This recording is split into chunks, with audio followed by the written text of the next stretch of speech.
Imagine waking up and realizing you may be the last human alive. The streets are silent, cities stand empty, and the world you knew has already died. But somewhere, in the ruins of Earth, a handful of survivors fight for more than just food or water. They fight for hope, for memory, and for the chance to begin again. This is not just a movie, it feels like our future. Stay with me till the end, because what happens to the last survivors of Earth will leave you breathless. When the end of the world finally came, it did not arrive with a sudden explosion or a single apocalyptic event.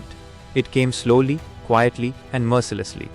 Storms tore across continents, rivers dried up, forests burned endlessly, and cities fell one by one into silence. The Earth that had once been full of life now resembled a giant graveyard, and humanity, once proud and unstoppable, was reduced to scattered fragments of survivors wandering through ruins. At first, people believed things could be fixed. They thought governments would respond, scientists would save them, or nature itself would heal. But each day proved them wrong. Food vanished from shelves, water sources turned toxic, and the skies remained darkened by smoke.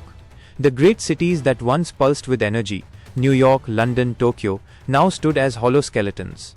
Highways lay empty, and the silence was louder than any war ever fought. Among this devastation, a small group of survivors emerged. They were not soldiers or heroes, just ordinary men, women, and children who had managed to outlive catastrophe.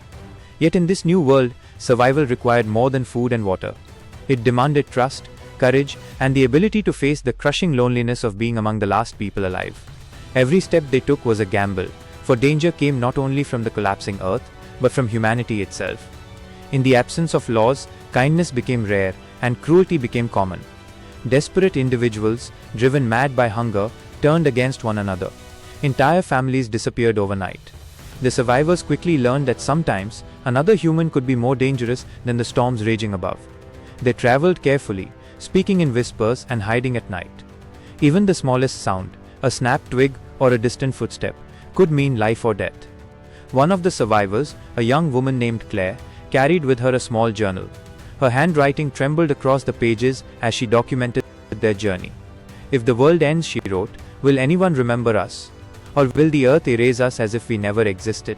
Her words captured the fear that haunted every survivor, that their suffering would be meaningless, that humanity itself would vanish without leaving a trace.